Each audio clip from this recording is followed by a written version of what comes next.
Unprotected speech. Let's talk about it. Today on the Half a Day Show. Is this camera on me?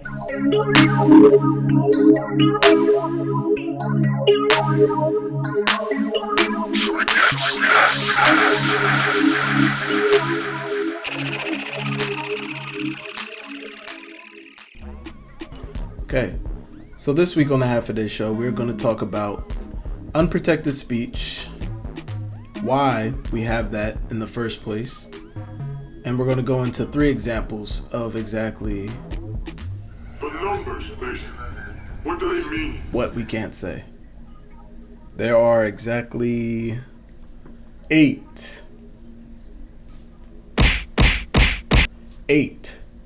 There are 8 categories of unprotected speech. This episode, we're going to cover 3. The 3 easier ones, because I don't really feel like doing that much research, if I'm being honest with you. So let's get into it. So the first one we have is fighting words. Fighting words are any words by their very utterance might inflict injury or incite an immediate breach of peace. Fighting words is one of the older unprotected speech. It's been around since 1942. Comes from the case Chaplinsky v. New Hampshire. So back then, 1942, fighting words were "you fascist," "you communist," "you racketeer." Goddamn racketeer. That's exactly where the term fighting word comes from. Goddamn racketeer. Ain't nobody fighting if somebody call you that in 2020. There's plenty of other things that will get your ass whooped for. We don't see this used too much in legal arguments in today because it's just not that strong an argument that words might cause somebody to get hurt. But I mean, I could still see it being used. You see all those people in Walmart, Target, and other convenience stores where they're just talking out their ass, getting in people's faces, using racial slurs. I, for one, believe that any racial slur should be considered fighting words. If you in Walmart and Karen over there is yelling out John C. I don't know if I can say that on YouTube. Excuse me, YouTube. But you know what I'm saying. Or she calls you I feel as though Karen should get her ass whooped. And you should not get in trouble for beating her up because she used fighting words. Like, if somebody calls me that, it's something so ludicrous that they know it's about to go down. Why is it that if somebody say, "What's up?" that's fighting words, but somebody calling you a known racial slur that has years and years of history on it, that doesn't fall in that bucket? Okay, America. The next one is sort of one and the same with fighting words. It is incitement to imminent lawless action. This one comes from Brandenburg v. Ohio in 1969. Here, they had a Ku Klux Klan rally. The leader was rallying them up, sort of like how y'all president does, to get his base excited and pumped at the MAGA rallies or whatever.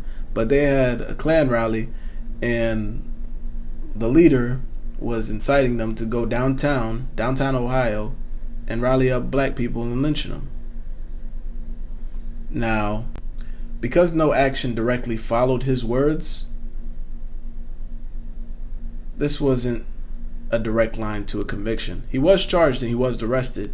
However, it was eventually overturned by the court in Ohio, unfortunately.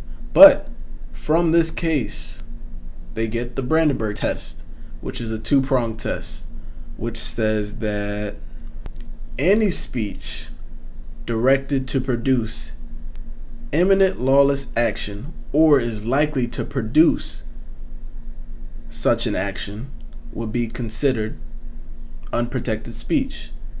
So if I am on TV, if I'm on the Half a Day show and I tell everybody, this is not me speaking literally, this is hypothetical.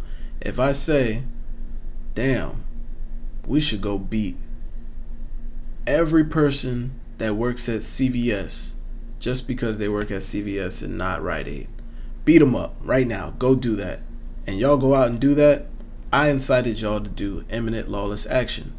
And as such, that speech is not protected. And I can be charged with the same crime you were charged with. The last one I'm going to go over today is obscenity.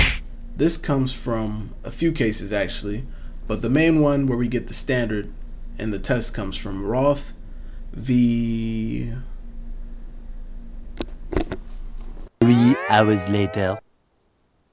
This comes from Roth v. United States, 1957. So in Roth, what happened was a person was printing a magazine, and the content of the magazine was very promiscuous, so much that it was beyond what would be deemed as pornography. It was so promiscuous that it was beyond pornography. So they developed a standard, the Roth standard.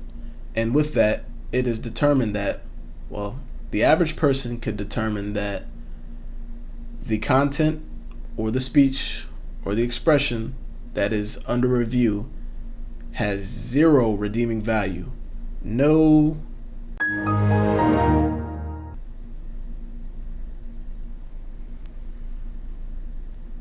serious value within society, whether that be artistic, scientific, anything. It has no value in society. Along with that, the dominant theme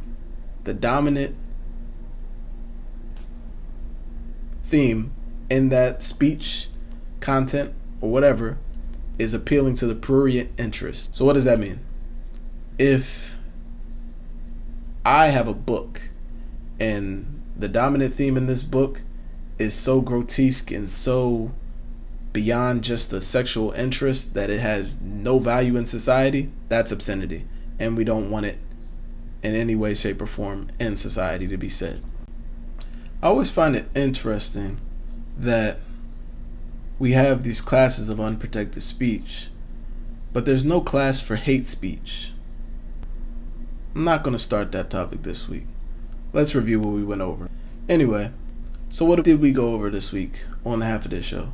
We went over unprotected speech, why it exists. We even broke down into 3 classes of unprotected speech. They were fighting words, incitement to imminent lawless action, and obscenity. And lastly, we introduced the concept of next week's episode, hate speech, why it exists, why it is not a class of unprotected speech. And yeah, tune in for next week if y'all want to hear me talk about hate speech. But that'll be the last one in this series on First Amendment privilege to free speech. As always, this has been another episode of the Half a Day Show, bringing you education, entertainment, and everything in between. See y'all next week.